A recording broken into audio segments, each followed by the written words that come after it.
It's 4 o'clock on a Monday, and you know what that means, don't you? It's time for another exciting episode of TAXITV Live. There's that chat room. Hello, everybody. How are you guys? Get the chat room popped out.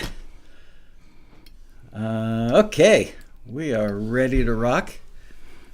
And with me today is special guest star Paul Croteau. Yeah. Good to be here. This is exciting. I'm in the mothership. This is amazing.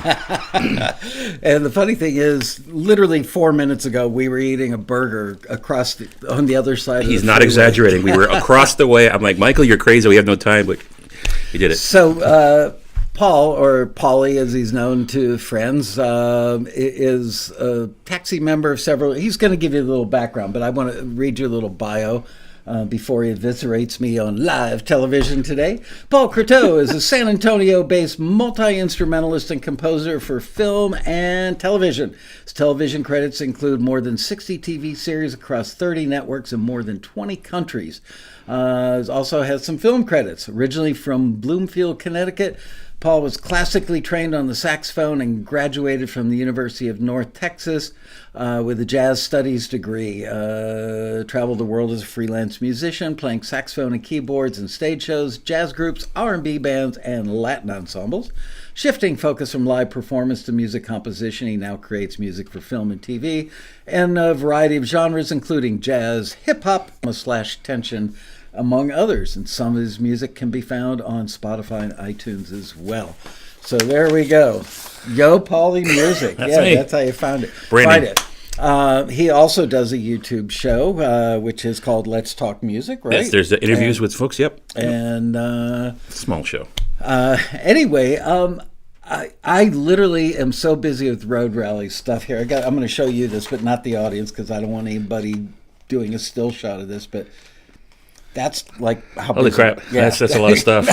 So I just couldn't come up with a good idea for a show. And I thought, oh, maybe I'll just get somebody to interview me so I don't have to do any work this week. Right. And I thought, who could be like really fast, articulate, and ask really tough questions, not like, what's your favorite band? So I called Paulie, and here he is. Oh, Thanks, Robbie. You got it? Yeah, Robbie was, yeah. Robbie mentioned that, bring the mic closer. I've got a booming voice, so I'll make sure. A lot of friends in the chat. Howdy, folks. All right. Marcus and Sherry, how y'all doing? And they'll scroll by. There's so many friends. Great to see you guys. Thanks for coming out. Hit like and subscribe. Hold on. You are loud. I am. All right. What's my favorite band? All right. Well, while Paulie's firing up his phone to get the first question, out here, I'm going to pull out my phone and turn on the air conditioner in my office because it's actually a little warm in here. And do I finally have the ability to control my office temperature from my phone? We'll see. Yeah, I heard something. It worked. I do. All right. So, yeah, hit me with your best shot. He told me a couple of the questions over lunch, and one of them I said, I said, you know what, go ahead and ask me. So literally my instruction to him when I called him the other day was, ask me anything.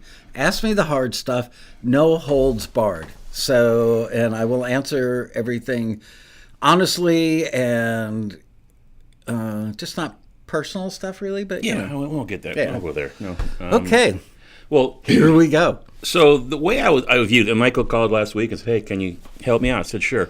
So I want to think, what's the best value I can give the audience? What's the goal here?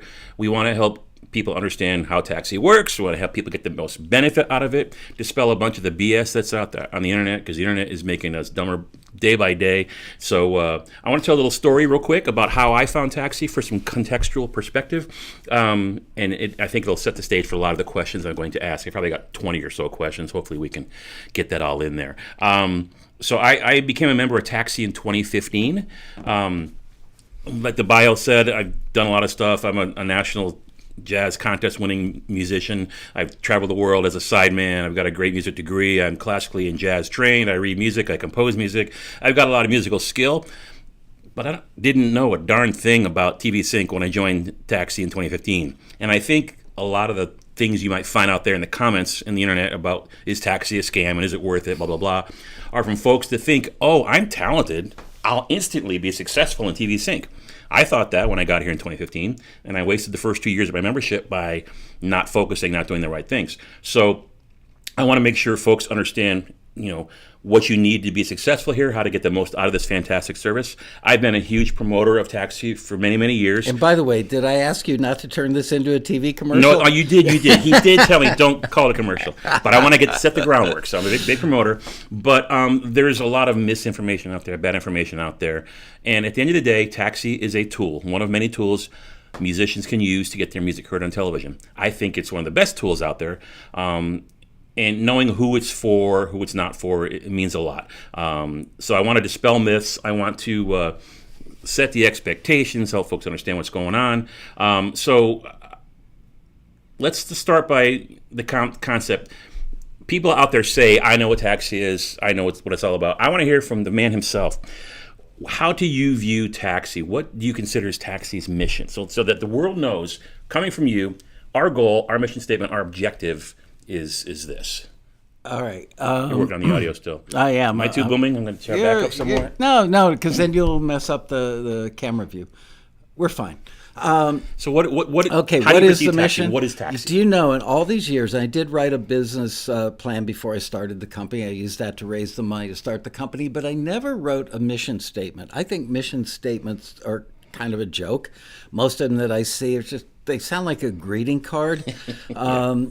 But our mission at Taxi is twofold. It's always been the same from the day I had the idea to today, and that is to connect musicians with real opportunities that are out there for them and educate them so that they can make the right kind of music and have good business sense when they do make a connection so they don't mess up the relationship. That makes absolute sense. That's simple. An analogy I've used for others, and I'm just being honest, I don't know if you like this or not, it's kind of like eHarmony or Match.com. You're a matchmaker. Your goal is to get musicians connected with the folks that can place their music. You collect the membership fee and then the fees for listings, which we'll get to a little bit later. But your goal is almost self-defeating in that you want folks to be successful so they don't need you anymore, which requires another wave of people to come in. Is that when accurate? I had the idea for the company, I walked into the kitchen of our little one-bedroom apartment in beautiful Woodland Hills, California, and I said to my wife, I have an idea for a company. And I gave her like a little 3-minute description of it, and she said,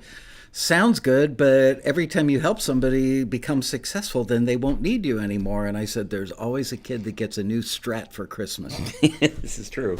Absolutely. So it's maybe it's self-defeating, but if word gets out and people are successful, we tell our stories, a new crop would come in. I assume that's the case. Honestly, we've got a problem right now at Taxi. This is something that I don't think I've spoken about on the show, but when you said new crop, so many of our members have so many relationships with production music libraries that they've met through Taxi that they now spend the vast majority of their time making music for those libraries specifically, and don't bother pitching to the Taxi listings because they've kind of graduated and they've got the relationships that we promised to help them find if they deserved them, or if their music was on target, I should say.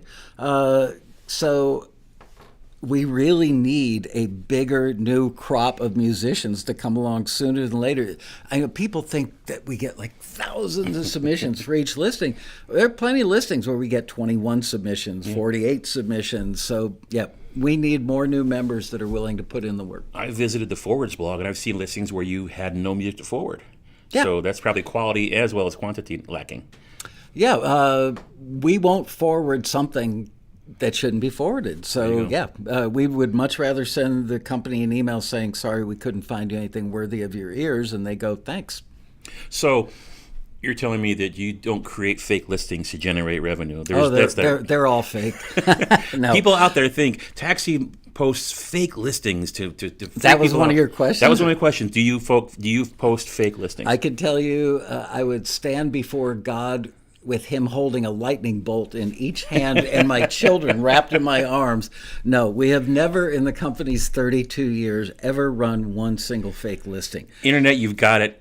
I don't want to see any more of that crap on the internet. Just stop. You just heard it from the man. It's not happening. Well, why should they believe me? But, why would I risk a 32-year reputation and the entire company and the welfare of my entire staff, the whole thing, on running a fake listing? We have found our listings on other competitors' sites where they literally copy it and paste it, just take anything that relates to taxi out of it and then put it up there, even though they don't know where we got the listing, who the music is going to. That's a scam. People. So I've worked in IT. I've got a day job. I don't do music full time, full disclosure. I've got a day job. I've been involved in technology support and sales for decades. And in sales, we've got the concept of an ideal customer profile, an ICP. If I'm talking to a financial buyer, I'm going to say certain things. If I'm talking to a technical buyer, I'm going to say other things. And when you're doing marketing campaigns and creating collateral, you want to tailor that content for the audience you're going to be aiming for. Of course. Do you have an ideal customer profile, the type of people that you think best meet, will have the most success with taxi? And there can be more than one. Is there an ideal person you think they'd be great for taxi and they would not be great for taxi? The people who would not wait for taxi, we actually will dissuade them from joining because ultimately we're going to end up giving them a refund and pissing them off anyway. Is that 13-year-old singing into a hairbrush, looking in their mirror, singing along with Taylor Swift or whoever? That's not a real taxi member. Our ideal member profile is somebody who is emotionally mature, really wants to do this, understands that it's not just, I'm going to send in one piece of music, somebody's going to hear it, recognize how brilliant I am, and the doors are going to open wide for me. We want people that understand that the often used phrase amongst our members is it's a marathon, not a sprint. Yeah. We want a mature, realistic musician. And frankly, they don't need to be ultra talented because it's typically not the best music that gets the placement in film and TV land. Yeah. It's the right music for the scene. So you could have, as I've said 1,000 times on the show, you could have an A++ song that just doesn't work in the scene, but you could have a B- song that actually works really well, and at the volume it's going to be played, why not? Yeah, that's the thing. People think if you get returned, it's because your music's bad. Maybe it was bad, but maybe it was great, but just not the right mood, the right fit. Yeah. You didn't read the listing 2 or 3 times and pay attention to detail. I think we've all made that mistake. You have to be, in my opinion, you have to be willing to accept constructive feedback. You have to be able to be told your baby's ugly or this is not good. If I could, it's probably still out there. There's a post from one of my early days in the forums. The forums is the secret little hidden value, in my opinion, of taxi. But my first EDM track I posted, I thought, this is electronic. It's 4 on the floor. It's easy. It's boring. Okay, I got this. And I did a listing. And I got a return. And I posted a listing in the peer-to-peer section. And Russell Landwehr came in and said, Paul, this isn't even close. And he was right. Now, if I were thin-skinned and not used to the entertainment industry, I might have taken offense to that. No, you're a jerk. Or do you work for the company? Blah, blah, blah. But he was exactly right. And he gave me some more great advice about immersing yourself in the genre and learning the sound, the mixing, the instrumentation. Dive in and learn about it. And he was exactly right. But I was willing to take the feedback and recognize, hey, I was wrong. My music was right. So you're the ideal member versus somebody who blames the screener, blames the industry, blames his or her fellow taxi members, blames everybody but him or herself for just not making. Because their mom said the music was so good. And what does their mom know? Sorry, mom. Sorry, mom. So give me your take on this informed opinion that I found on the internet. Okay. You should never believe everything you read on the internet. And that was a quote by Abe Lincoln. So you got to remember that. It seems like you have to have your own studio in order to get anything out of taxi. It's not really geared for singer-songwriters. What's your take on that? It's completely wrong. But where do people get these notions? I do not know. Seriously, it's like old wives' tales that just keep repeating themselves. And it's heartbreaking because there's so many people that could be using us to great effect or benefit, and they don't because they believe this crap. Right. Look, if here's another person that's really not an ideal taxi member, is somebody that writes a song per year and then drops like $2,000 doing a very sophisticated demo or master of it. And then they pitch that one thing over and over and over again. Square peg, round hole, square peg, round hole, square peg, round hole. And then go on the internet and say Taxi is a scam because nobody appreciated how great my music was. The people who do fare the best on Taxi are people that have a home studio. But a home studio is a laptop, a $200 microphone, a MIDI keyboard, and maybe a couple $100 worth of plugins. That's enough to legitimately make the right kind of music. You don't need to drop $10,000, $20,000. You don't need to have all kinds of fancy acoustic treatments.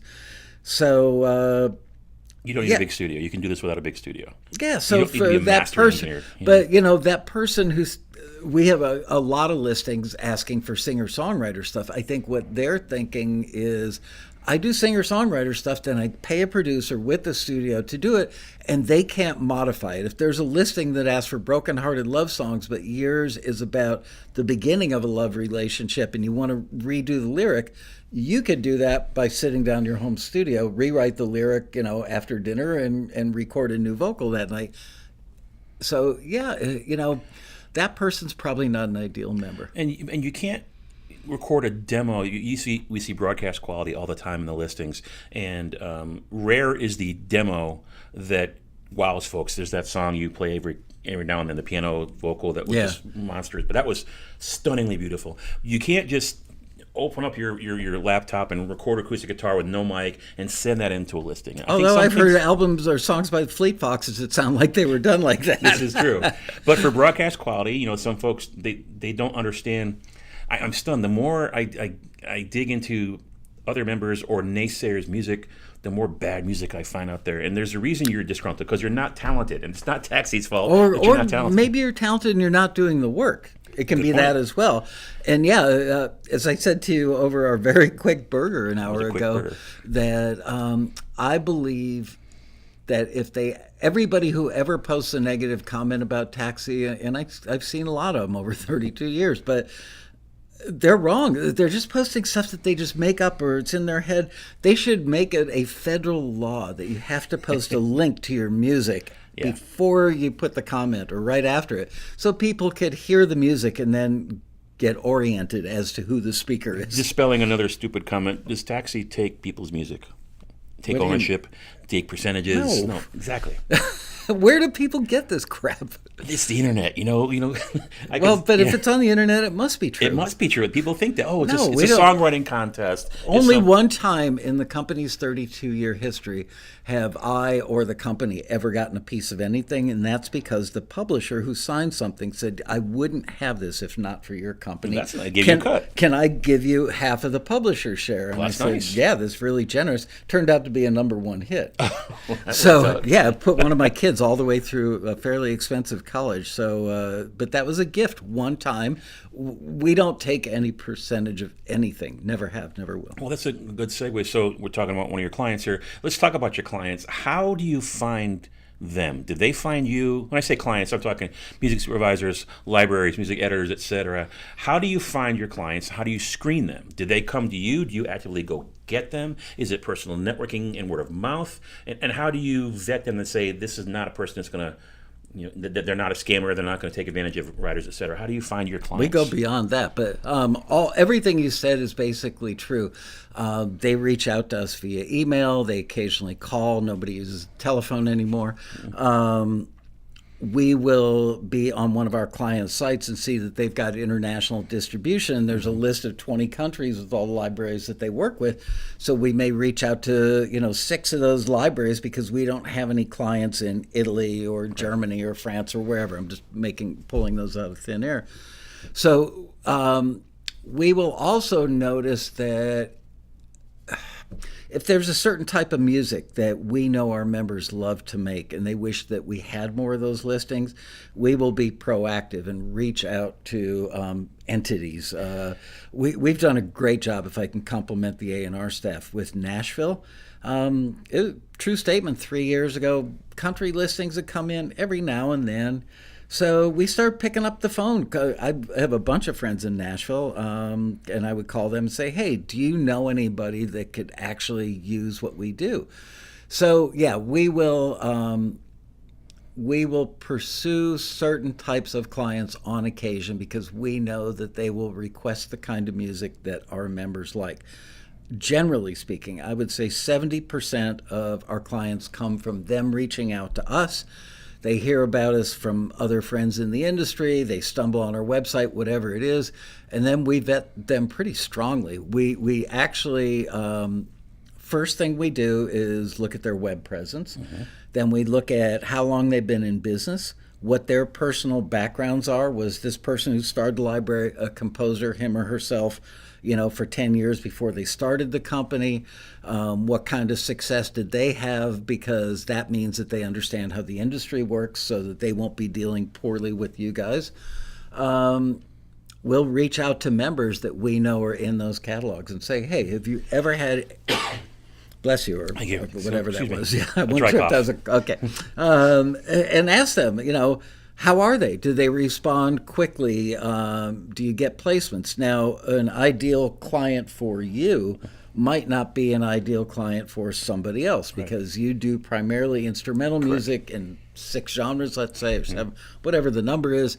Somebody else might only do acoustic singer-songwriter stuff. So there could be library A over there that does really, really well, gets a lot of stuff placed in Grey's Anatomy and shows like that, whereas maybe the majority of your stuff gets placed in reality or non-scripted TV. So each library kind of has its own lane that it works best in. So we do all that stuff. And honestly, we've fired 2 libraries as clients in 32 years of doing business. And I think the last time I looked, we were in the low thousands. I want to say like 2,000 different clients in our database. Wow. And of those, only 2 have been fired. And the reason we fired those clients and quit working with them is the deal they told us that they offered you guys, the members, was the deal when we started working with them. At some point, they changed the deal and didn't tell us. Mm-hmm. And so we're still running listings saying in their deal is 50-50, and they've changed it, and then we got a bunch of crap for it. So we said, you know what? Thanks, bye. Gotcha. So let's tail on to that. Do you do any sort of customer satisfaction surveys or reach outs or communicate to say, how is Taxi meeting your needs? To your clients, to the libraries and supervisors, et cetera. We do. We don't do a survey, but actually about 3 months ago, we did a Zoom with about 25 of our libraries. So you're communicating with them. Absolutely. We get little love notes from them. Great batch you sent over, Tom. Or we'll reach out to them proactively if we notice that election season is coming and nobody's hit us with the listing for election music. We'll reach out to them to 5 or 10 libraries that we think might actually be good clients for election music. Say, do you guys need it? And they'll say, by the way, while I've got you on the phone or while I'm answering this email, I want to let you know that your team over there is doing a great job. So we actually, at that meeting that we did 3 months ago with about 25 of them, suggested that it's upsetting to us when, let's say, you make a submission of 3 things, 3 dramedy pieces, and we forward one, but not the other 2 because one sounded like an A, and the other 2 just weren't as good. And we thought rather than tarnishing your chances or your reputation based on a couple of B's versus an A, we'll forward the A to make a good first impression. And what happens after that, who knows? And oftentimes the members will say, well, I sent them the stuff you guys didn't forward and I got a deal through that. Yep, that's happened to me several times. Right, and it happens to a lot of members. So we have this issue with the companies. It's like, you guys make us hold the bar so high, and then you sign the stuff that doesn't make it over the bar here, and it makes us look bad. And they said, please don't change. Literally, they were emphatically pleading with us, please don't change what you do. We love it. We could not survive without your service. I mean, they were emphatic. So question I know the answer to, a lot of the veterans know the answer to, but why don't you share the names of your libraries or the folks at the libraries in the forums or on the broadcast, things like that? Why don't you just let folks know who they are? Why on God's green earth would I want to do that? Exactly.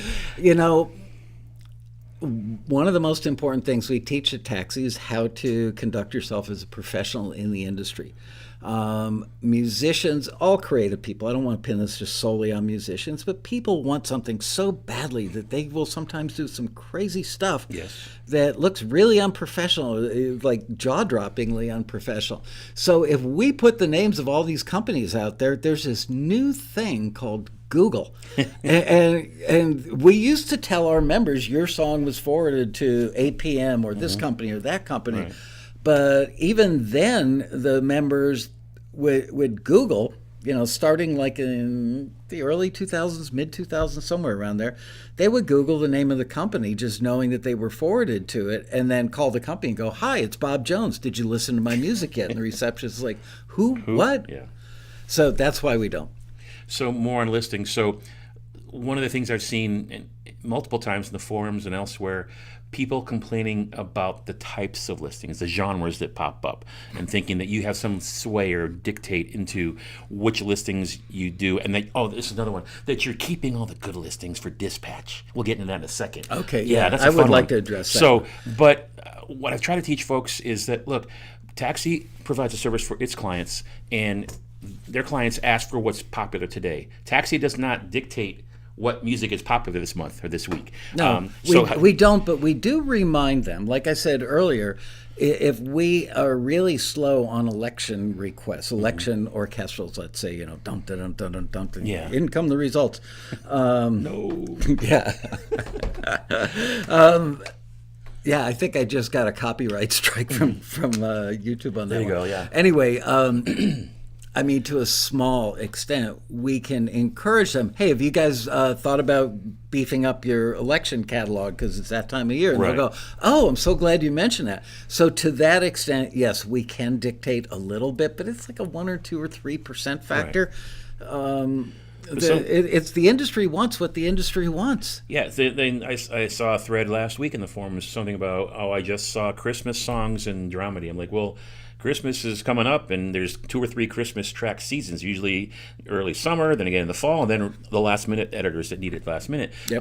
But you're responding to market demand. What's popular? I mean, trap and hip-hop beats, they never seem to go away. Future bass went, but I think it's coming back. I'm not sure. EDM, and these are all broad categories and big swaths of music, but you don't have any control over that. Something, some hit could go viral.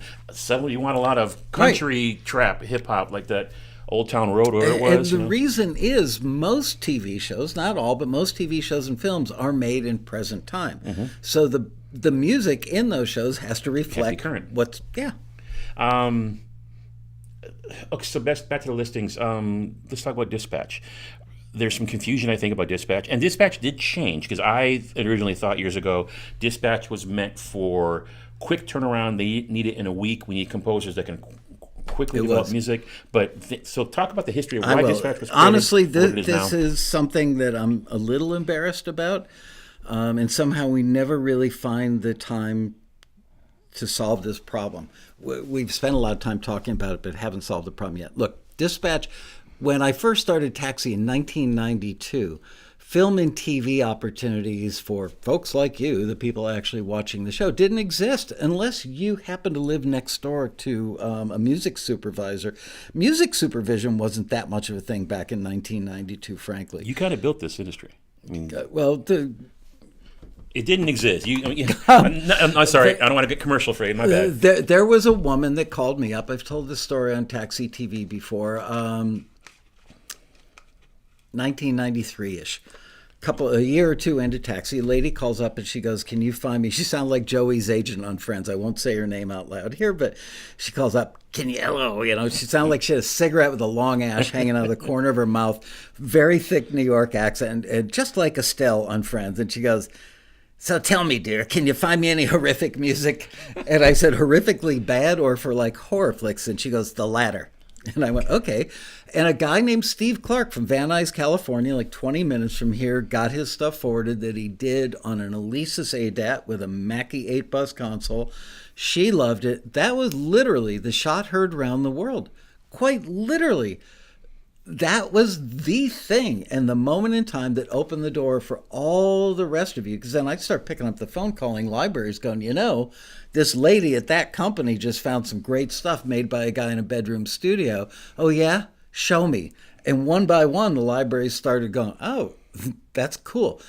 So yeah, I could do 20 minutes on how the library industry used to be prior to that moment. But what was the question? We were asking, well, I want to expand on that a minute, though, because I think that value prop to your clients is something a lot of the folks out there don't understand.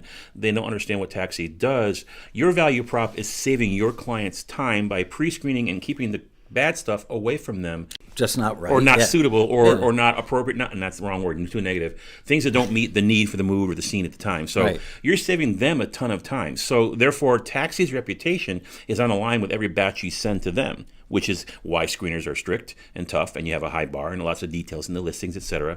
So folks need to understand out there that Taxi is providing a service to its clients. They've come to expect quality music coming at them. You can't just forward a bunch of stuff to your client and say, here's 1,000 tracks, here's everything we got. But in defense of the people who wish that were true, in their mind, their music is so friggin' awesome that when people hear it, they're going to say, you know what? Let's rewrite the script. Let's rehire the crew. Let's go reshoot this scene just so we can use this amazing song. Yeah, totally get that.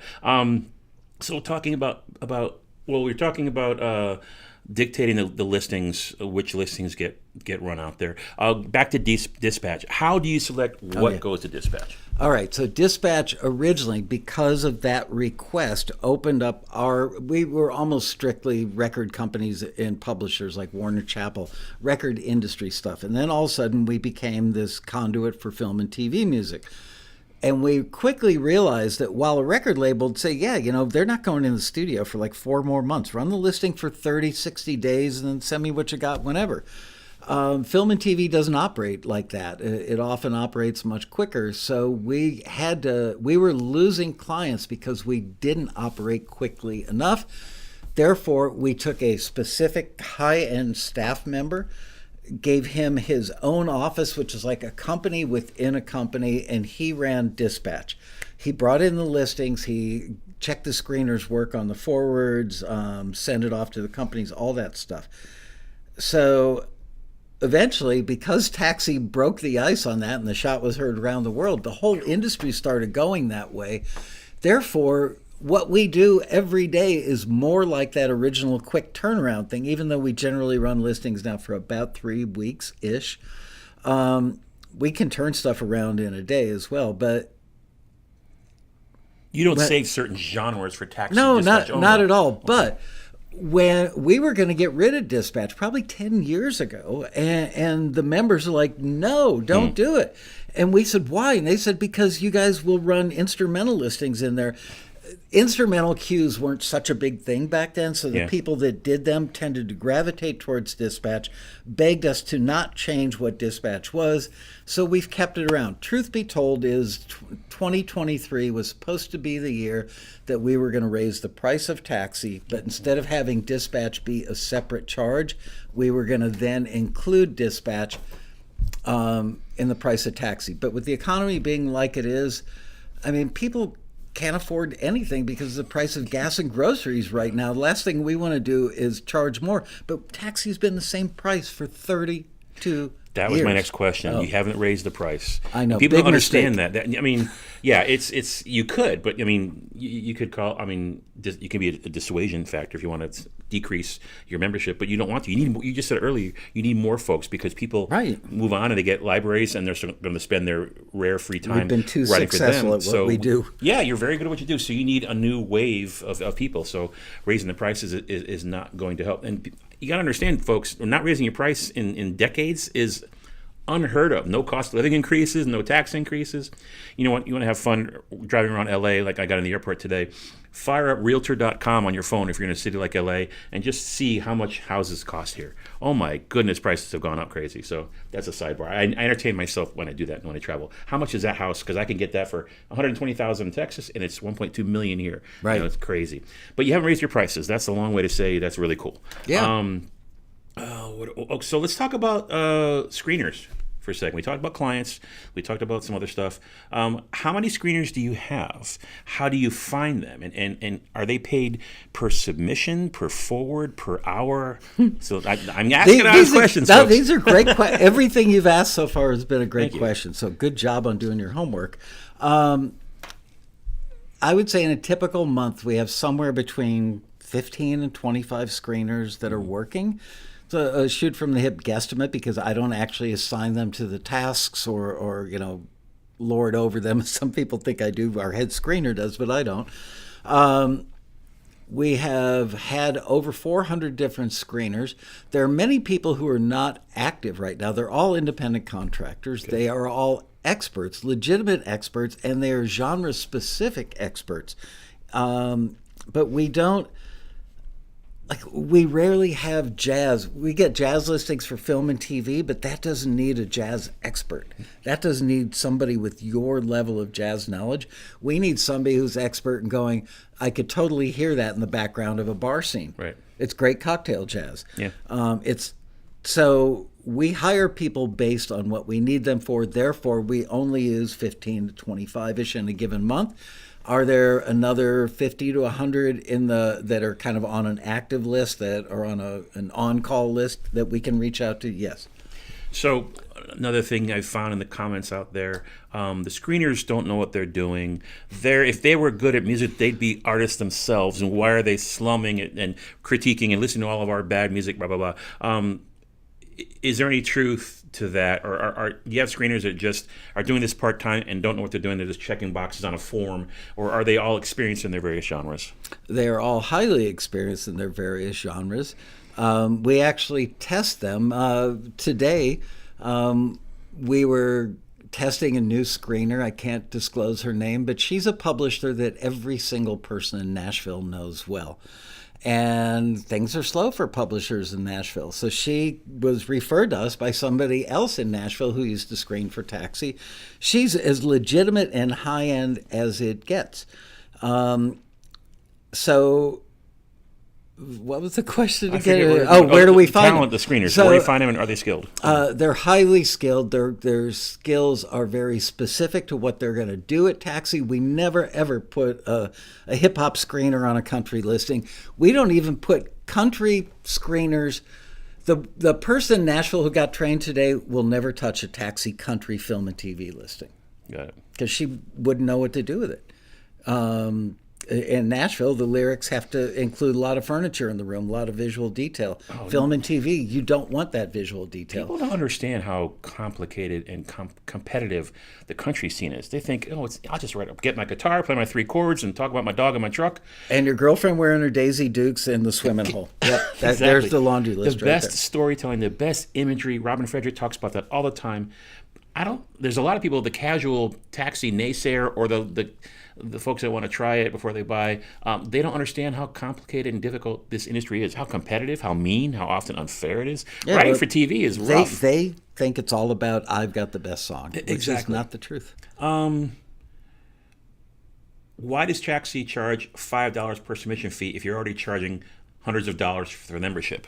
I mean, why do you pay to play? There's the phrase, I said it. Pay to play. Pay to play, yes. Why do you charge $5 per listing? When I wrote the business plan, the first person I hired as a screener was a gentleman named John Brahaney, who was loved by everybody. He was co-founder of the LA Songwriters Showcase, which was a little bit like what Taxi does on a local level here in LA for many, many years. Loved by all, respected by all. And I kept getting people that referred me to him. I met him for a brunch one day at a bagel place, and he said, how much are you charging per submission? I went, nothing. We're already charging a membership fee. And he said, you'll be out of business in 90 days. And I said, why? He said, because everybody will send every song they've ever written. So they'd be sending hip hop for country. They'd be sending R&B for country. They'd be sending, prog rock for country, everything, because they would hope that somebody would just hear it. Why not? There's no barrier to entry. So I'll send everything for every opportunity, hoping that somebody hears it and goes, well, I'm looking for country, but this prog rock is amazing. It's such a good song. Yeah, I'm going to get this person directly over to that prog rock label and get them signed. So he suggested that we charge $10 per song, which was what they were charging at LA Songwriters Showcase. And I said, that's too much, so we made it 5. That makes sense. We call it the discouragement fee, to That's keep a great people fee. from being dopey. It weeds out some of the riffraff. I want to. That reminds me of something I get asked or see all the time. Just advice for the new or potential members out there. Don't take a song you already have and try to force it into a listing. It may work, but 9 times out of 10 or 99 out of 100, it won't.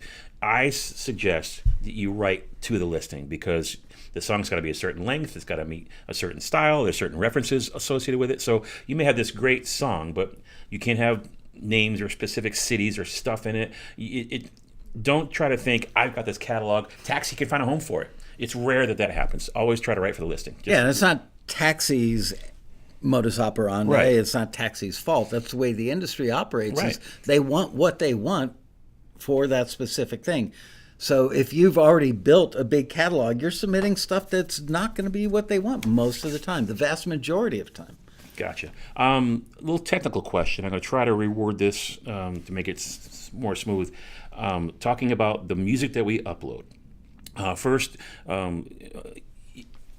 should we be adding metadata to that to help your clients when they receive the batches, or are you burning a CD or doing a WeTransfer? How do you take the music that gets forwarded and get that to the clients, and should we be including metadata in the files we upload to the portal? Wax cylinders. Okay, Edison rolls. Gotcha, Right. gotcha. We try not to send them on hot days. We don't want them to melt or have the grooves collapse on themselves. No, we send them over on Disco. And the metadata that we include is the most important metadata, which is the song title, Right. The writer's name, and the writer's phone number, and the writer's email address. If they will want to include on their own, they will want to determine what the genre is or what the style is, so we don't put any genre. They're the client, not the writer. They're the client. Right. Yeah. Now, members can certainly put that stuff in, and it does actually help us a little bit, because here's something we don't talk about publicly often, but I will talk about it today. A client calls us up and says, I need something in 2 hours. It's for a $50,000 TV commercial. I need XYZ thing. We don't have time to put a listing out there. Yeah. So we will go search the database for a bunch of pieces of music and send it over to make the client happy. We have to reach out to every member. Hey, we just had a request come in for a $50,000 commercial. Your song we feel is a good pitch. Do you mind if we send it over? Nobody ever says no to that, of course. So that's when having good metadata as to the genre when you submit it to Taxi is helpful to us when we go search it. The other way we search for it, let's say the genre is indie alt pop, female vocal. So we'll go look through our listings that we've done for the last year or two and go look at the forwards for that type of listing and see if those people are still members, and then go reach out to them and say, hey, did this ever get picked up? Can we send it in for this commercial? There's a comment I had. Now that I'm behind the scenes, seeing how the delay is and the comments, I get it. 'Cause I've been watching TAXITV for years. L. Harrison, you asked any Texans. I came in from Texas today, and yes, gas is around $3 a gallon. So $2.89 to $3.15 depends. So that's true, not fake news. My car only runs on premium, and at my local gas station, which is a relatively cheap one, not dirt cheap, but not expensive, was $6.79 a gallon on Thursday last week. I run ethanol free for 409. I think I put in my Harley last. I put $4 a gallon, something like that. So yeah. Wow. Anyway, why can't members interact with screeners to offer rebuttals or ask for clarification about feedback? They could if they wanted to pay $100 a submission. The screeners get paid $30 an hour. I think before you mentioned, did they get per forward or anything like that? Yeah, we don't pay them per forward. We don't pay them per unit or per song or per instrumental, because we don't want to encourage them to go really fast so that they can make more money. They get paid $30 an hour. They have always gotten paid $30 an hour. And so why won't they let your guys interact with them and say, well, I don't understand what you said, or yeah, but here's why I did that. Right, because it will be a half an hour to an hour long conversation that will be, can I resend it to you? Right. And then can you comment again? All of a sudden it becomes a relationship. Yeah. We're not your manager, we're not your producer, we're not your co-writer, we're not your mother, we're not your fans. We are a conduit and an educational institution of sorts. So we have to act like a compassionate assembly line to a point where we have a system down where we can do what we do and serve both parties very effectively, the industry side and the member side. And it took us a couple of years to find that balance, and we keep refining it over time. The other day on the phone, you said to me, you haven't updated the website in a while. We're always doing little updates to things that are refinements, that are incremental improvements that you guys probably don't even see or notice, that helps you guys get forwarded more often, helps us get better music for our clients. So we actually do. Okay, you brought up technology, and that's what I've done for the past few decades or so. I know Casey's out there watching. He's a tech guy as well. I find it funny, Casey, you're mocking Texas when you're in Philly, and you guys got some stuff going on up there. So anyway, damn you. Casey and I will often talk about the BBS, the forums. It's 1993 BBS technology. Right. Why aren't you on Facebook or Snapdoodle or InstaFeet or whatever? I mean, all these different things that are out there. Why are you not using more modern technology than that BBS? Well, we do have Facebook, we do have Instagram, we do have Twitter, and we do have TikTok now as well. But the reason that the forum has remained a forum, it's a living, breathing, ever-growing reservoir of information. It's like a coral reef. If you don't mess it up, it will continue to grow and expand and feed the fish that come to eat. Any idea how many members you think you have historically in the forums itself? Yeah, thousands. Yeah, thousands. It's definitely thousands. But how many are active in a month? A fraction. But here's the thing: is social media is ephemeral, meaning it's here 1 minute, gone the next. Yeah. Whereas the BBS, a forum in the old school sense, is like the Encyclopedia Britannica that keeps updating itself literally every minute of every day, 24 hours a day, 365. So I believe it's an amazing resource, and frankly, we barely ever pull anybody out of there. We barely break up a fight. We have made a concerted effort on our part to let you guys determine the tone of it, kind of run it as a democratic agora, which means, like a place to stand up and get on your podium and talk. And we don't mess with it because you guys as members do a really good job. I mean, every now and then there's a jerk that shows up and they're the only troll on there. You guys will put them in their place in a pretty professional and compassionate way. That's I got to say, the forums is what made me sign up for Taxi. Slight commercial here, but the forums, I've been involved in lots of forums over the years. Read into that what you want. But it's the most professional kind community there. That's what really drew me in. The Taxi Forum. The Taxi Forum, because we want everyone to be successful. We're going to give you good advice. And if you're being a jerk, we're going to let you know. If your music's bad, we're going to let you know, but in a constructive way. You've got to be able to deal with and accept constructive criticism and acknowledge maybe your music isn't where you think it is. You can get better and be successful if you listen to the folks in the forum. Yeah. And there's so much great information on there. We hear this all the time. There are other forums. There's one that's very gear specific that I won't mention by name.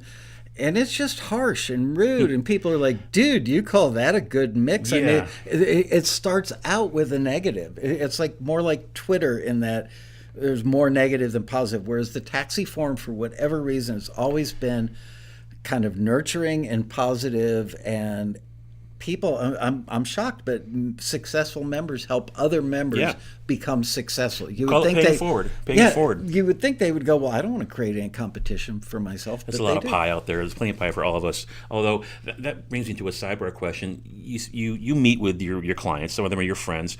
Are you hearing any trends? Are you hearing them talk about AI or the market being saturated or or the writer's strike. What have you heard any current event topics or conversations with any of your clients lately? Writer's strike, I've got to say, there are probably 5 or 6 libraries where the owners are close friends of mine, not just friends that I could call, but friends I can call like 11 o'clock at night at home kind of friends. Not one of them was affected in a negative way by the strike, which was surprising to me. AI, everybody is kind of scratching their head and sleeping with one eye open is the best way to describe it. I'm interviewing Adam Taylor, the CEO of APM, which is the largest library in the world.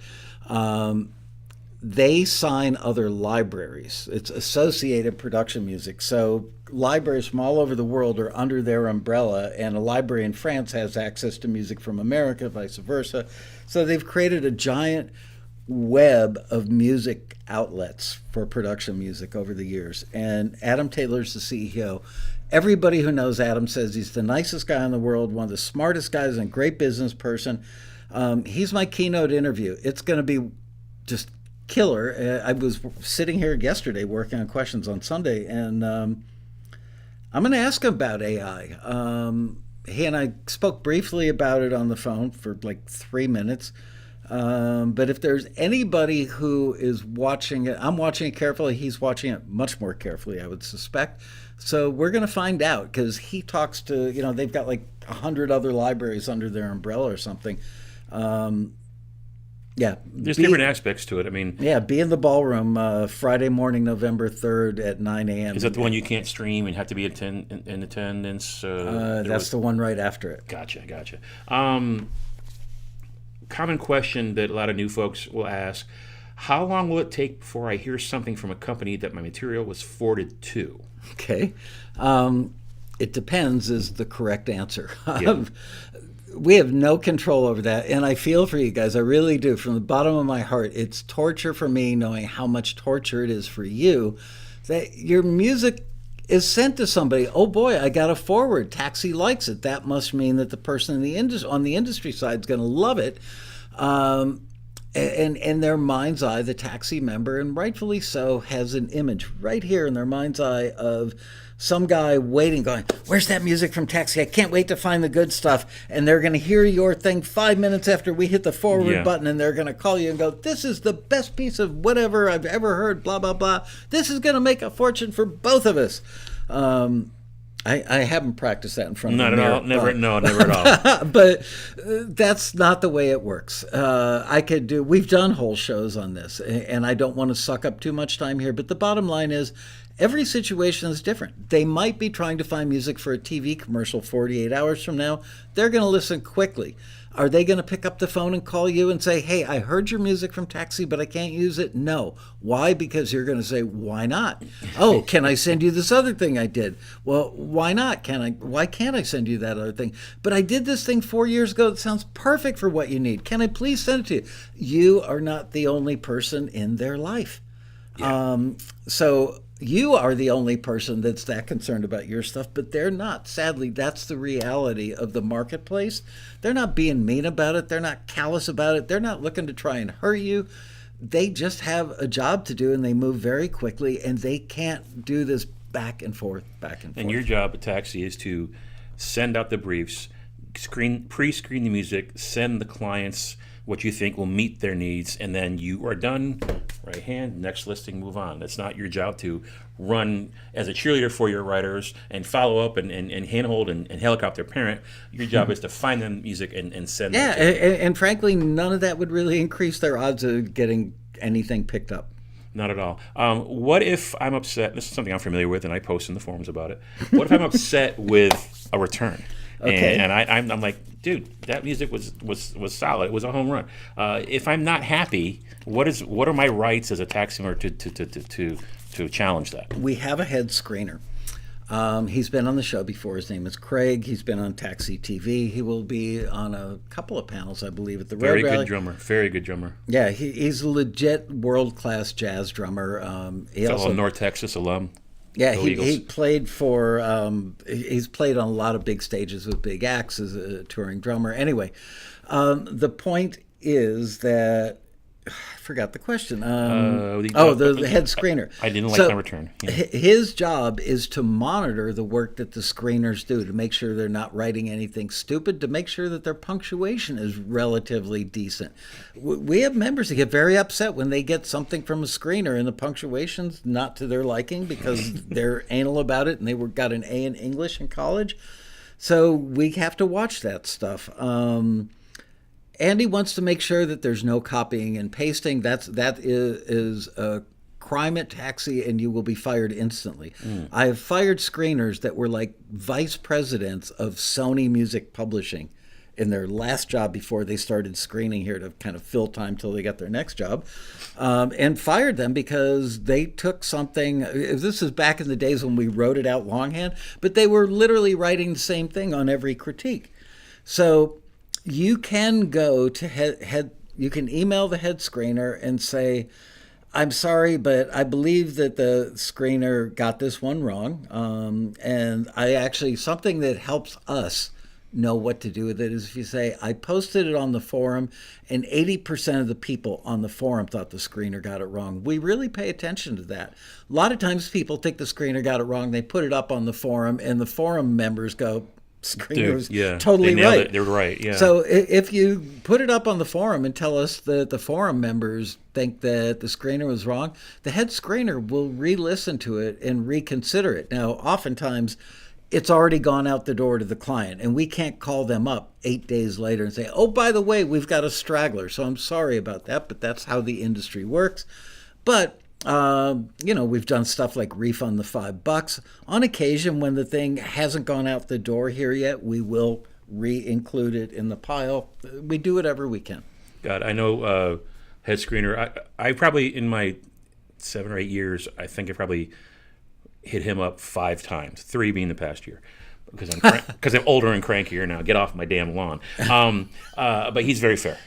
He sent one back, and he agreed with me wholeheartedly. Yes, that should have been forwarded. I can't give you credit for forwarding the system because it's past the date, but I did forward it to the client, and then lo and behold, they ended up using that in the TV pilot. That worked out good for me. Yeah. Another one. But don't everybody think that's going to happen for that's you? The exception. And it's not a matter of the louder you scream and kick, the better. And I'm loud and I scream. Yeah. Another one he sent back, said, Paul, here's why. And then upon further review, I'm like, I was a little heated when I sent that message the first time. I might have had a couple glasses of bourbon, so because I love bourbon at night. So he was right. And then a third one, gave me a great explanation as to why he defended the screener on that. And I said, okay, I admit it. And push ego aside. You got to take that feedback, and you're not always going to win. If you agree with someone, this applies to music, politics, art, love, life. If you agree with someone 100% of the time, one of you is lying. Mm-hmm. It's just true. So you got to just hit it up and move on. Write, submit, forget, repeat. They're not babies. They're not children. There it is, right there, the bumper sticker. Although I don't know, it was Bob Meddy or someone posted a new one in a group. WSF, and it was in between 2 repeat sign brackets, music notation. So WSF, and it's on repeat bars. That was kind of cool.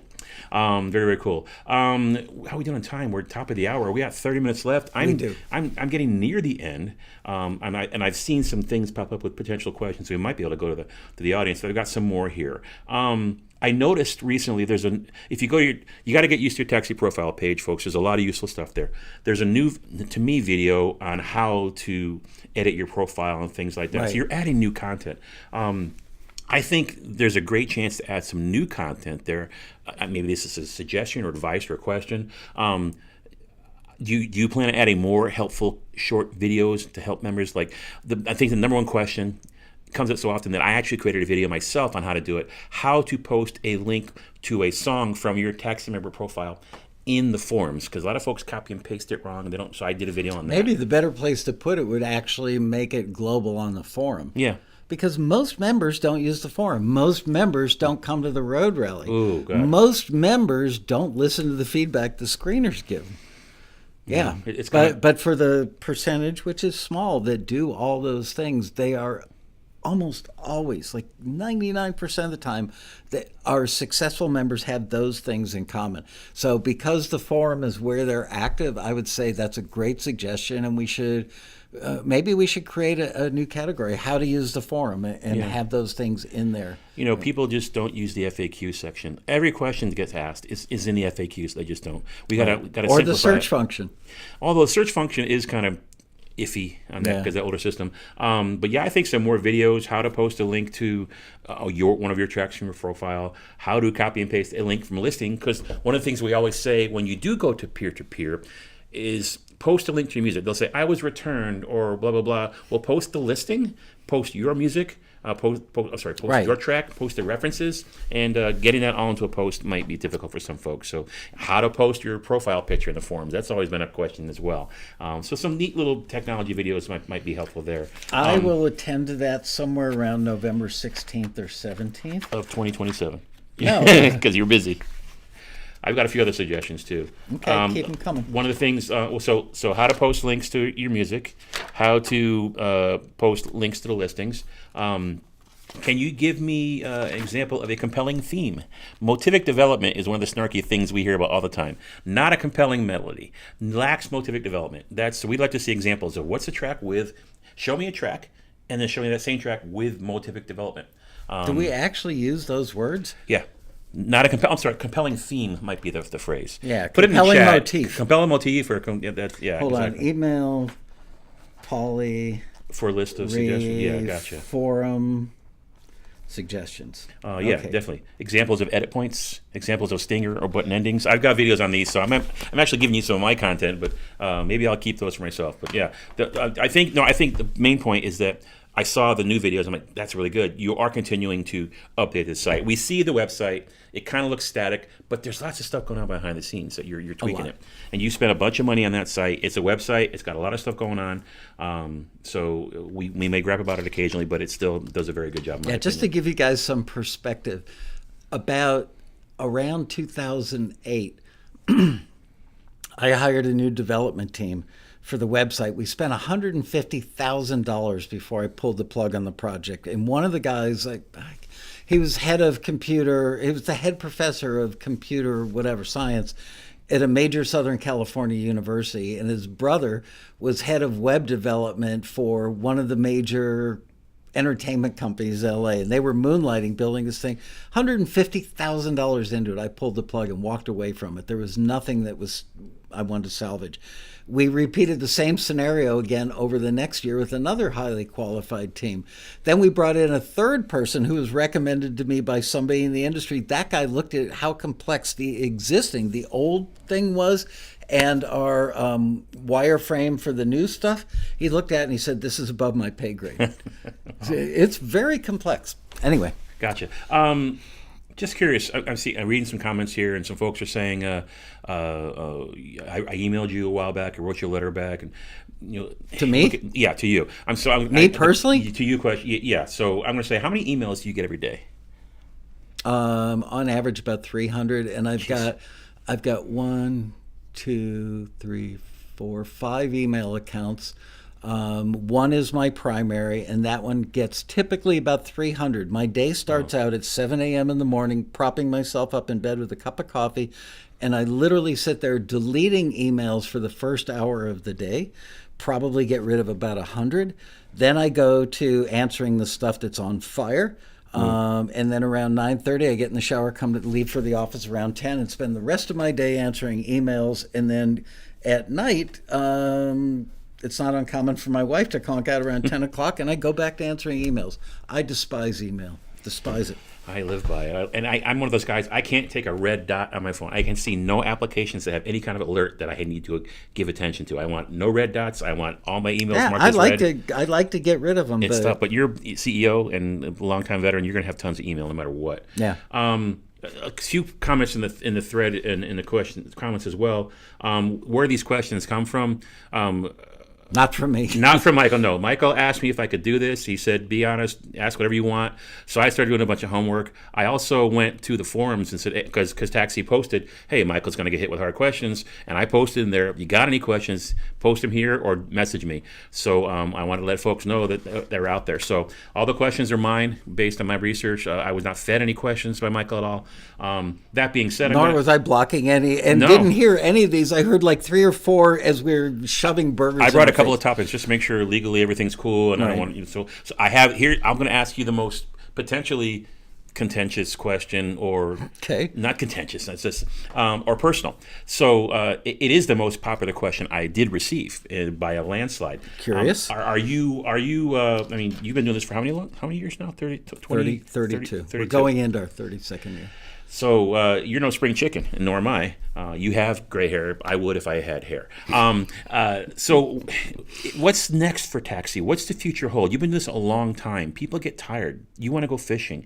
You want to enjoy life with the family and the kids and the grandkids.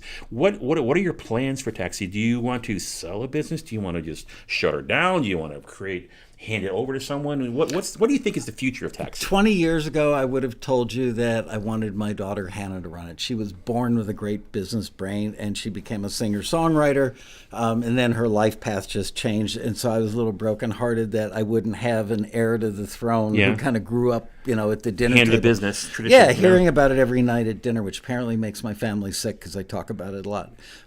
Yeah. So then around 2008-ish, I hired a gentleman who became our VP of A&R, and he was hired specifically to eventually take over as the president of the company someday down the road. I was grooming him for that job. Grooming him, just leaving it right there is not nice. Grooming him for that job. And he lived quite far from the office and was getting home 10, 11 o'clock at night. And after his wife had their second child, she said, it's either me or Taxi, so he left. Honestly, I don't have a firm plan in mind. I don't ever want to just shut it down. That would break my heart. I would hope that somebody would take it over that could do a better job than I've done with it. I would hope that maybe someday, first of all, it'd be a requisite that they keep the current staff on. They would quickly find out it was a mistake if they didn't keep the current staff on. We've got a great staff right now. But I have endeavored over the last 3, 4, 5 years to get better about segmenting, delegating, have read more management books than I used to, and have tried to set it up so that if I walked out of here and somebody new walked in, that they would inherit a great staff that they would quickly find out they couldn't live without, and that things were set up well enough here that it would have to be a person that understands the sync side of the industry, the record side of the industry, and how to talk to musicians. But curiously enough that you asked that question, Adam Taylor worked for a family business before APM. He had nothing to do with music, is my recollection. He worked for a company called Caswell Massey or something like that. When you check into a hotel and they've got the cute little bars of soap and shampoos, they distributed that stuff worldwide and had stuff, and it was a big company, and he was running that to the best of my knowledge. So he came primarily from a no music industry background, so I guess somebody could, but I would think that whoever ends up being my successor someday, my only requisite is I don't want to be walking with a cane or pushed around in a wheelchair or using a walker and sitting down going, it's 4 o'clock on a Monday. It's 4 o'clock. What is it, 4 o'clock? Right. What time is it? How do I press start on my watch? I don't want to be that guy. So there's no, you're not shutting it down. There's no, you're just going to, you built this thing that you love and it's a great service and you want to keep it going as long as you can. Yeah. And if a buyer approaches me, it would have to be somebody that I feel could do a better job with this company than I've done. Maybe they've got, this company's been bootstrapped. I mean, I started it with a $60,000 investment from my best friend from college. And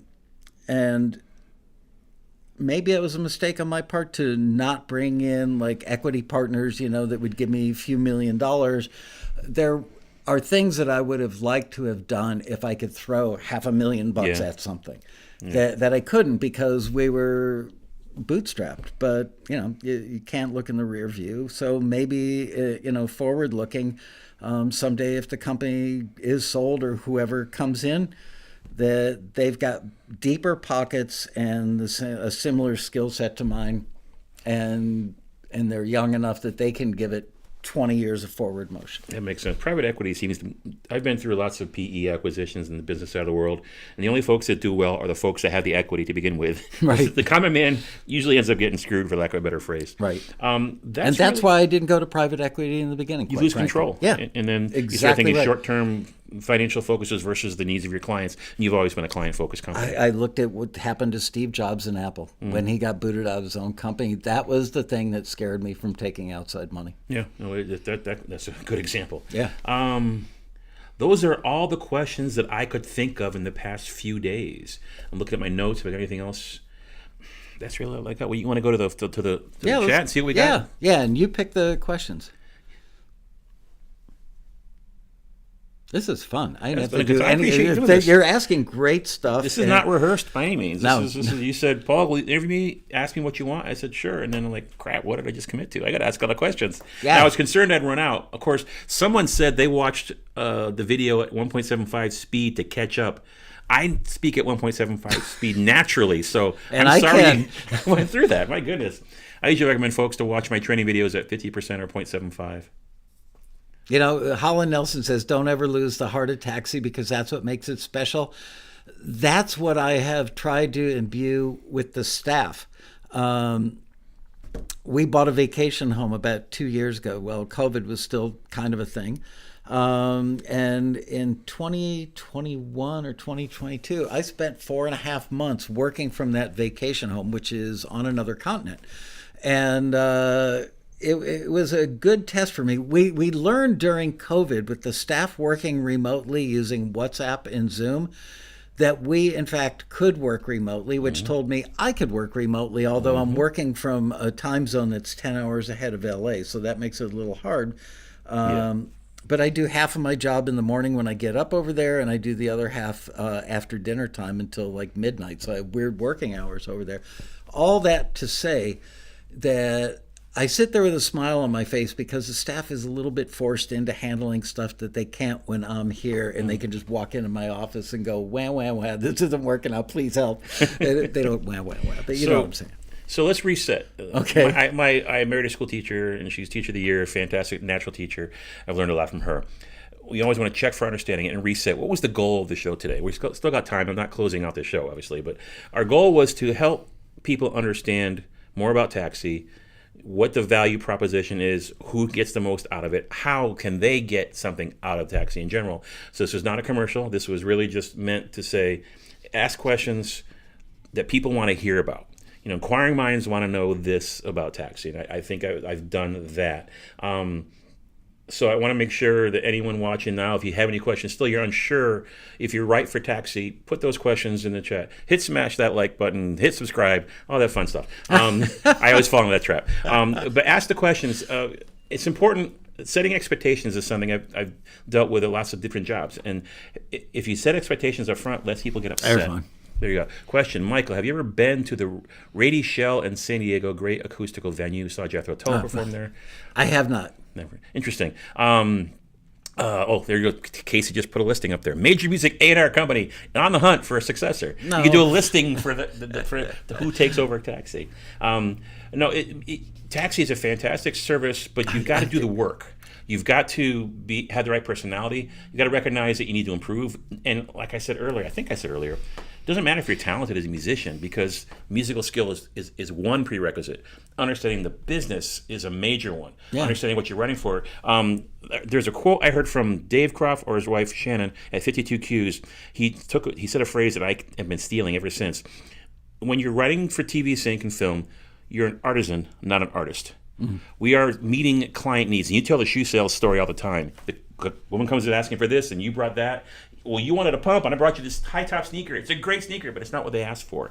As composers for TV, sync, and film, we are supposed to be writing for our clients, Taxi's clients. We want them to be our clients, meeting the needs, setting that mood, staying out of the way of dialogue, listening to the references, and we're not trying to sell them or push our fantastic song that's not a fit whatsoever. So if you understand that you're serving an end client, like if I play saxophone at a wedding, which I've done hundreds of, and it's the bride and groom's first dance, and they've got, What's New or some beautiful ballad, and I decide I'm going to show off my saxophone prowess and how I can sound like John Coltrane, they're not going to like that, okay? Right. I got the skills, but they're not going to like that, and I'll never get hired again. You've got to deliver music that the clients want. You're writing for them. You're an artisan. Ooh, not but an that's artist. not art, Paulie. Oh, you're selling out. No, save your art. It doesn't mean you can't be creative and use artistic qualities in the music. I think my cues have art in them all the time. I'm not writing the next great symphony or the next great rap or whatever. But there's an art to hitting the nail on the head, too. It's a different form of the art, but it's still an art. No, this is that very, very well put. I think, Nate, you have to understand that you're writing for the clients, and you got to push your ego aside. And if you're not sure, if you're watching this and you're not sure if you have what it takes, I can't push it enough. Go to forums, plural, forums.taxi.com, create a free account, and just read through the comments. There's a peer-to-peer section where you can post links to your music. There's collaboration corner. There's lots of great things, but you will find out, just like I did in 2015, I went to the forums after reading a bunch of crap, BS, and that was 2015 crap. 2023 crap's a lot more vindictive, hateful, and false than it was 8 years ago. God help us. I know, our future is interesting. Go to the forums and check it out. Ask questions, and you will get honest answers. Is taxi for everyone? No business is for everyone. So, but it's for a lot of folks, and it's a very, very good tool for that. Is there anything you think I should have asked you that I didn't? Let's talk about the road rally a little bit, only because Sure. the last several weekends I've been here on Saturdays and Sundays working till after dark on the road rally. So I want to tell you that every year I say my goal is to beat the previous year's road rally by 10, 15, 20%. And I feel that most years we do that. Honestly, I didn't think we went into last year's road rally as well prepared as we normally do, because we were coming out of COVID and we had done 2 of them back to back that were virtual.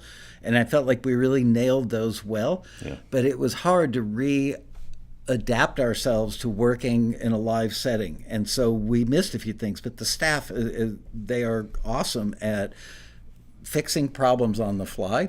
So nobody got hurt. Everything was great, and thank you, staff.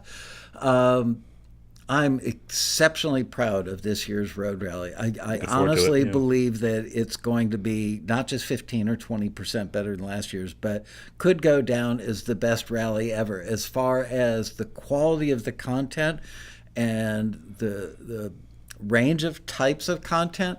I have taken the road rally back a little bit more toward the record industry. Okay. It became so sync oriented, and more artist focus. Well, or increasing artist focus, and songwriting focus as well. I at the end of last year's rally, I thought, man, we're like so sync heavy. No wonder some people don't come to the rally. They're just not into sync yet. So I brought some of that stuff back to the rally. The quality of the panelists, the quality of the mentors, the quality of the teachers this year is exceptionally good.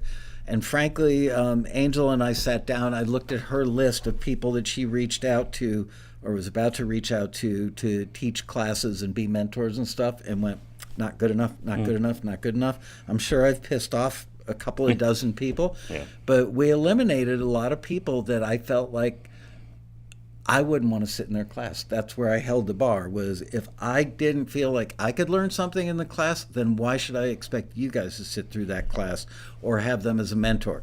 So when you go to taxi.com/rally, we haven't done the fancy looking web update yet, but we did take the PDFs that are generated from the Word docs from my desk and Angel's desk, and we put those up on Friday, I believe.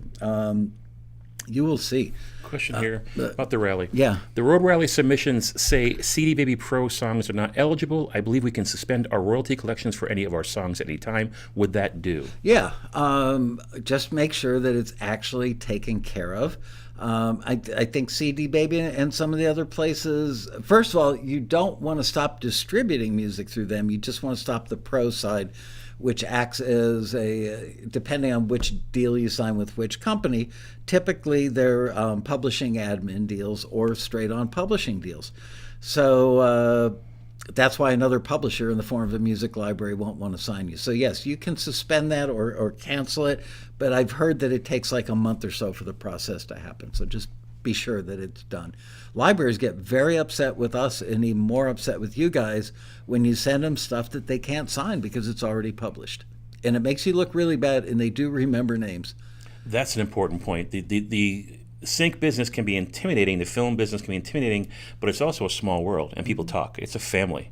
It is. So if you burn a bridge, they're going to talk about you at the next event or the next time they have dinner together at the Italian restaurant. Yeah, they may not make a point of it. They're not vindictive. They're all incredibly nice people, by the way.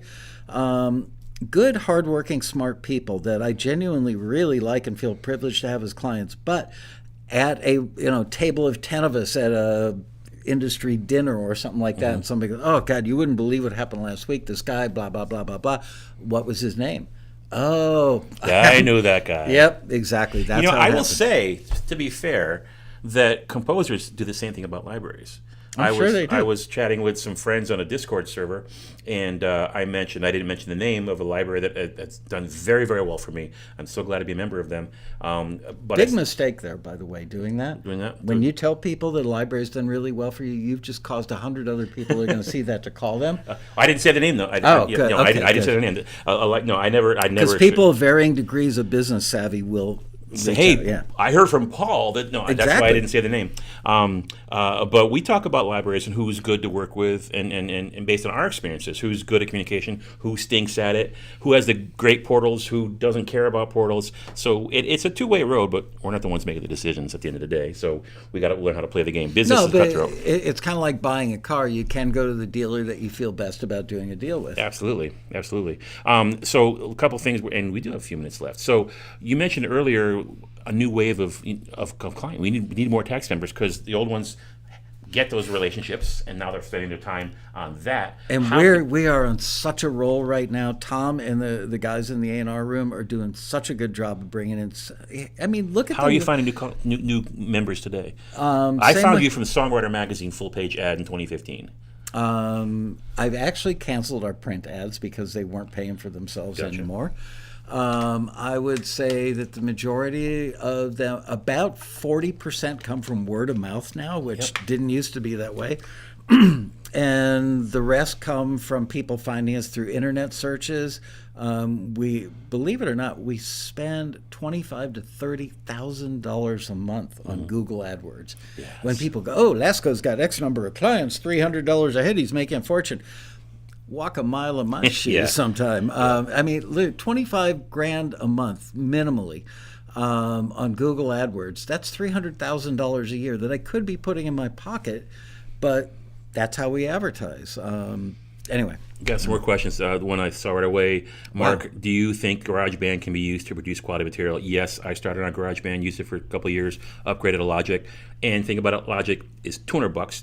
To get that much amazing power for $200, you've got to invest in this like it's a business. Don't try to do everything for free. A lot of folks can get buying free software, but yes, you can do that in GarageBand. More questions here. When the head screener overturns a return and gives a forward, what does that look like to the publisher or supervisor when they receive it?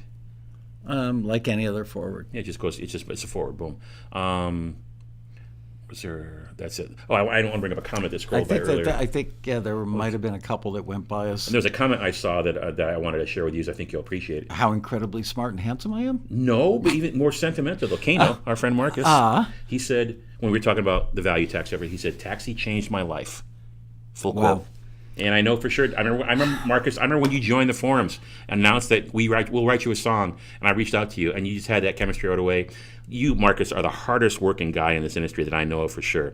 For those that don't know Marcus, he can take an idea to a finished song with lyrics recorded in a couple hours. Yeah. The guy's a freaking machine. He's a role model out there. So Marcus, I mean, if Michael changed your life, that's great, but you make our community great by being part of it. Absolutely. And Sherry, love you too. I actually think about Marcus. I was thinking about that's not this past weekend, but the weekend before. It's like, man, I never hear from you, but we bonded instantly. As I think he's busy writing songs. Yeah, he's cranking it out. And you asked me, the first question you asked me is, what does the ideal taxi member look like? Marcus. Yeah, for sure. Marcus has skills, and he just knows. I'll let you. I don't want to break anything. Let's scroll. We lost our chat stream there. scroll on down. Yeah, so you don't have, there's misperceptions out there. I think my final point, and I'll let you close. You can do great at Taxi if you've got great musical skills, and you can do great with Taxi if you're learning, because this program teaches you an awful lot. You can put your music out there. You can ask for collaborations. I think collaborations are the best way to get in the libraries. Find someone that's there, work with them, learn from them as a mentor. But the forums, we're going to help you, all the new members, guide you musically, engineering-wise. For the folks that know how to write songs, I got a lot of respect for y'all, because I only do instrumental music for the most part. But writing lyrics and recording a good vocal and all that, that's a whole new level. But you can learn here in this environment. Taxi plus YouTube plus the books from Michael's guests like Robin and Dean and Steve. Oh, that we got to give a book away, don't we? Yeah, but in a minute. Yeah. So I'll hold it in my hand. So there you go. Forget. I've got that book, and Everybody should have that book. It's a damn good book. Any people of all skills can be successful if you have the right attitude. Attitude first. Don't be arrogant. Don't think that your songs are perfect. Come in willing to learn and listen, and you'll be successful. That's my take. Absolutely. I'll tell you, times that I do even dabble with the thought of someday retiring. People always, close friends of mine, say, you're never going to retire. You're not the kind of guy to go fishing or golfing every day, although I'd sure as hell like to try. Fishing especially. I am an avid saltwater fisherman. Shallow, clear water, 10-pound, 20-pound test at most, going for tarpon out of those boats with the guy on the platform pulling you around. That is my perfect day. Fly fishing? Yes, no? I have fly fished. I'm not very good at overhand cast. I'm deadly accurate with a side cast for some reason, but can't hit crap with an overhead. Anyway, people always say to me, "Oh, you'll never stop working, Michael. You'll never stop working." But somebody said something about the company's heart. I can't remember who it was now. The heart comes from you guys. I'm just a vessel, if you will. I always say I poured the concrete slab, I put up the walls to the barn, but it was the people that walked in the barn, which are you guys, that have made this company what it is. So it's the community. I'll point out, Casey mentioned earlier that the Taxi forums, despite their ancient technology, helped to foster and create the community that we have today. So you planted the seeds, the community with like-minded folks fostered and grew that, and we don't tolerate BS. We're going to kick someone out, or not kick them out, but just we're not going to be nice if they're not going to be nice to us. We are very, very opening. But yeah, this is a community of friends that truly care about each other and want everyone to be successful. Yep, absolutely. How much time do we have? 3 minutes or 2.5? Time for a burger. Yeah.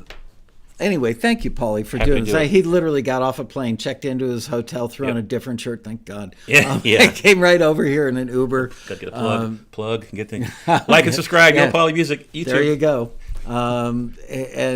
And did the work of assembling these questions. And thank you to you guys for hitting them with the questions. All right, so we're going to give away this book, Writing Production Music for TV by Steve Barden. I don't publish this book. I published the Robin Frederick books. I wish I published this book.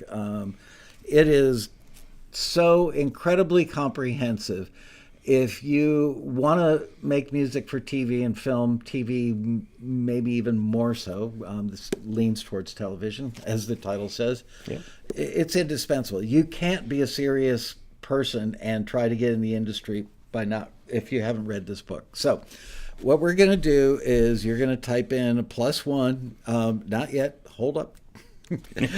Just type it in once. Don't do like 10 of them. It's not like buying lottery tickets for free. And Liz, who's sitting, 50 feet away in another room, is going to take her finger, run it up and down the chat. She's going to go boink. And whoever she hits with her finger is going to win a copy of this incredibly good book. So there you go. Let the games begin. Type your +1s if you don't already have it.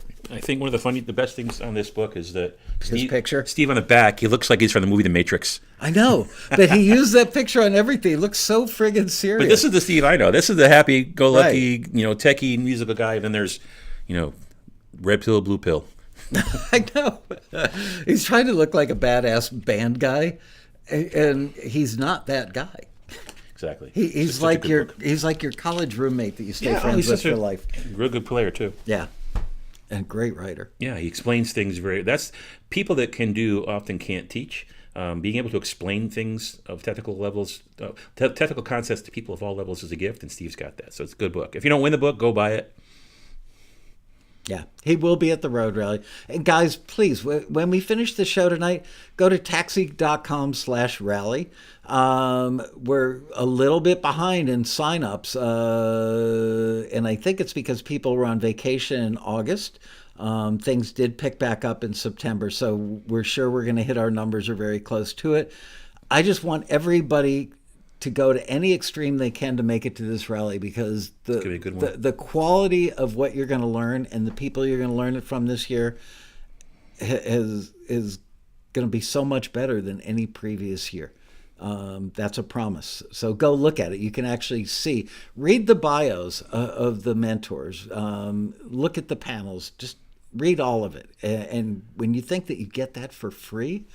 But it's not just the classes, though. It's the networking. That's really the secret sauce, is the networking between classes, the folks you sit next to during a class and you connect, or you go to the bar area. And if you don't drink, that's okay. There's a lot of folks that don't drink. The bar area, which has apparently been recently refurbished, is what I hear. So I guess they knew we were coming.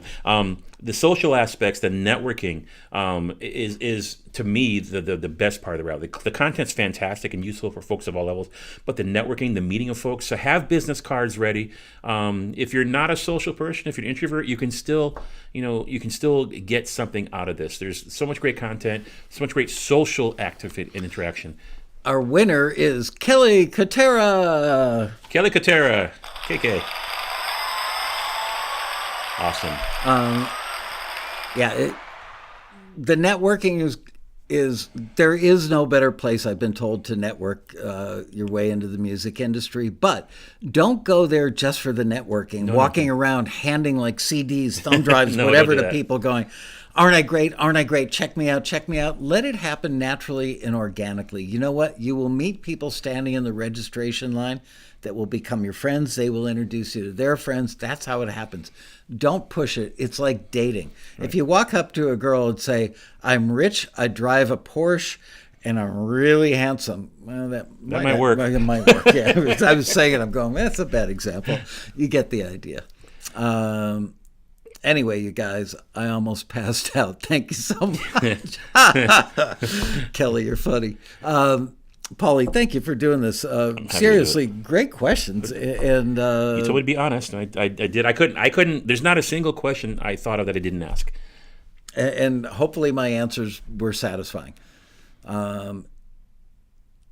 We love the registration line. By the way, we are going to open up the mentor lunch tickets probably before the end of this coming week. So there you go. Sign up for the rally. Get your mentor lunch tickets. The hotel is still cheaper than any equivalent hotel. The rooms are being refurbished as we speak. That's it. See you next week. I have no idea what I'm going to do for next week's show. I'm going to be in Palm Springs. That's a little far next week, but I'll be there. Let's see. Email Paulie. There you go. That's it. If you haven't done it yet, hit the like button, hit the bell to get notified. All your typical YouTube stuff. Yeah, I am doing a show next week. I haven't come up with a topic yet. So, you know what? If you want to post topics in the comments section under today's show, I would appreciate the suggestions. With that, I bid you a fond farewell. Paulie, thank you, man. Thank you, Michael. Appreciate it. Thanks for asking me. Thank you. You did all the heavy lifting. Bye, you guys. Keith LeBrand. Nailed it. And here comes the fade. The only fade we do at Taxi. And go.